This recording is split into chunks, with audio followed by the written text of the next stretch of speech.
What's up, summoners, and welcome back to another RiftGuides WildRift video. Today we're going to take a look at the tier list for 3.5B, and it's the HIGHELO one, so fasten your seatbelts.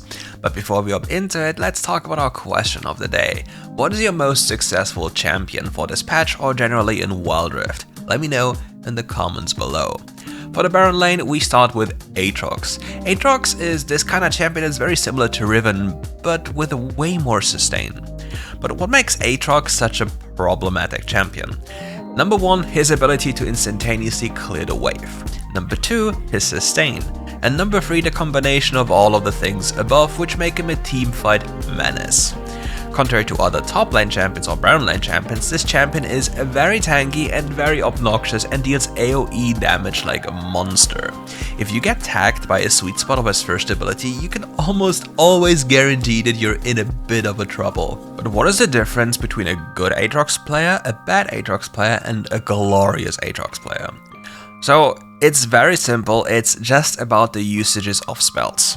Number 1, you need to understand when you can go in and how you can reach a fight by just using your ultimate a little bit early to gain extra movement speed.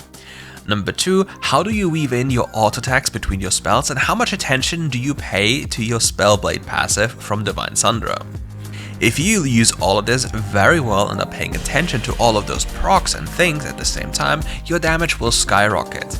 It's very similar to playing Riven, but with Riven it's more intuitive if you ask me. But if you get used to it and actually understand how you can auto-attack cancel with your third ability, how you can lock people into place with your second, and how to consistently hit your sweet spots, you will deal insane amounts of damage, and even in a teamfight situation you'll always have crazy value.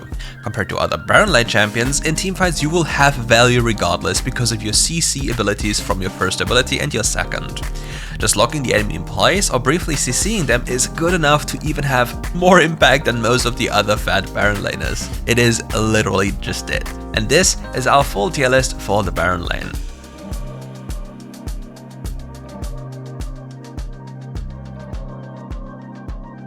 Next up on this list comes the jungle role, and here we have Lilia.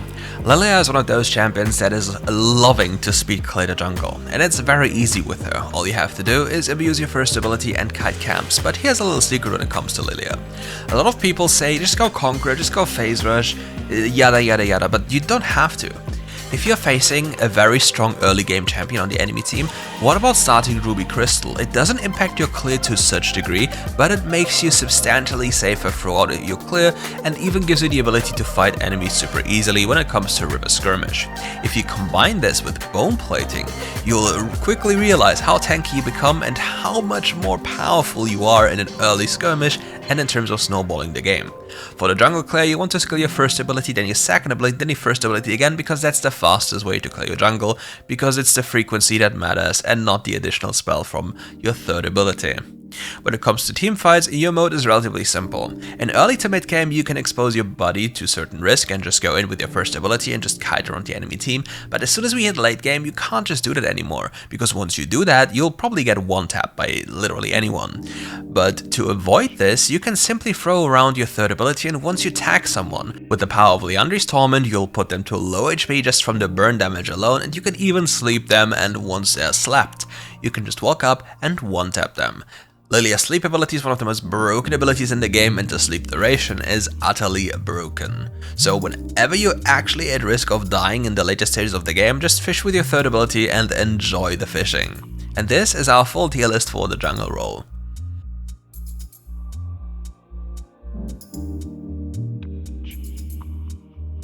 The next role that comes up is the mid lane role, and here we have Corki.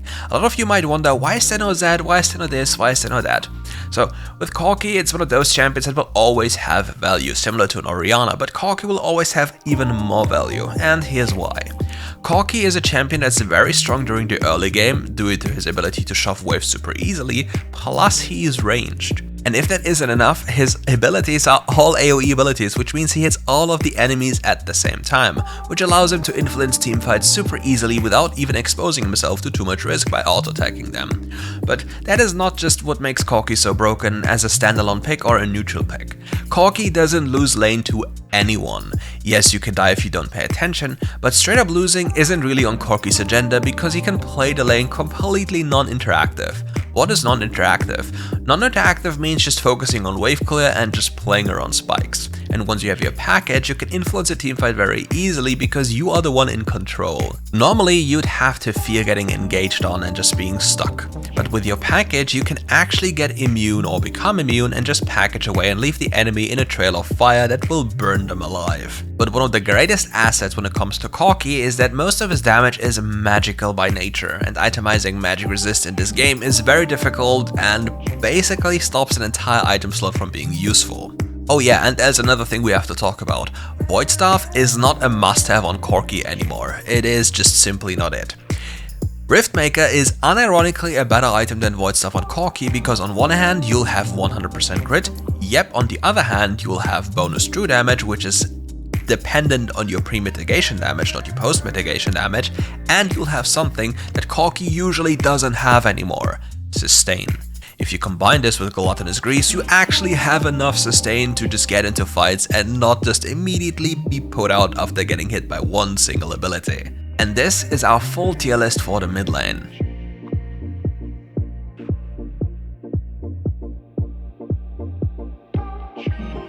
Now it's time to give our dragon laners some love, and here's a champion you have seen last patch already, and it's Tristana. Tristana is, I'm sorry to say, the most busted AD carry when it comes to solo queue. This champion requires little to no effort to just always be useful, and if you pair it up with Lulu, you always know that this game is not going to be fun for the enemy team. But this time I'm not gonna present you Lulu afterwards because it gets really boring to play Lulu. However, the other champion I'm going to present for support is still a champion you have to reckon with. But first, let's talk about Tristana. Tristana is a champion that just loves to have burst damage on her kit. But when it comes to items, there are a few options you have available, but one option always happens to work out pretty well. It's the Stormrazor and Static Shift combination. Those items deal a lot of damage, and I'll explain to you why that is. So usually you would think an AD carry needs attack damage to deal more damage compared to attack speed or any kind of things along those lines, but when it comes to statics, it's very similar to Luden's Echo. When you fight, it's all about poking because, effectively speaking, in just the fewest of cases you'll be able to attack the enemy consistently. Meaning you'll be able to deal full DPS. Most of the time you'll be able to deal one hit and then you have to back off. With Static on the other hand, you can deal one hit to one person and influence the fight on all people because your Static will chain to other people and deal damage to even vital targets when you're not allowed to auto-attack them directly.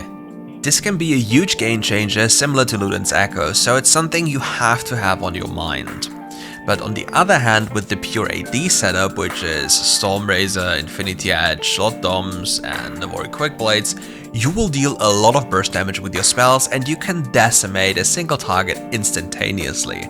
But it's all about what you need, and then again it's a question of sustain later on, so you have to make the decision for yourself. But there are a lot of valid options. The most consistent one and easiest to execute will most likely be the Stormrazor into Static one though. And this is our full tier list for the Dragon Lane.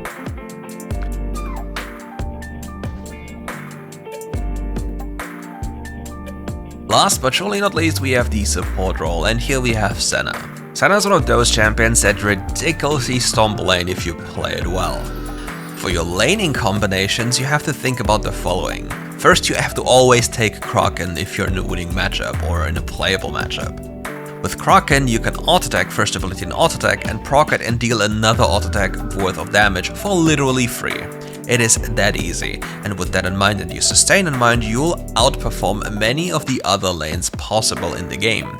And don't forget, often enough you'll play against physical or melee supports, and with those in the game it's an easy way for you to farm souls. But when it comes to your own combinations, you have to be very aware of what you want to play with. Obviously, you can play with ordinary AD carries in your lane such as Tristana for example, but ideally you pair yourself up with a pre-made and go with a bruiser or a mage champion and just hyperscale and dominate for your laning phase and scale into the later stages of the game without any worry on your mind. But even with that in mind, it doesn't really matter too much in a solo queue context if you were to go with an AD carry because your champion is very toxic for the game.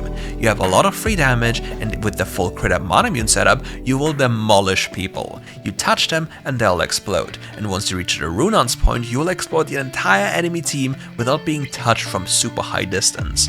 And with Navori, every time you hit with an auto attack, you'll probably get your first ability back to heal people up again, or go for another auto attack reset combo. All in all, regardless of what any other content creator is telling you about Senna, this champion is broken in the right hands, but you need proper practice to pull this champion off, so make sure you get that one in. And this is our full tier list for the support role.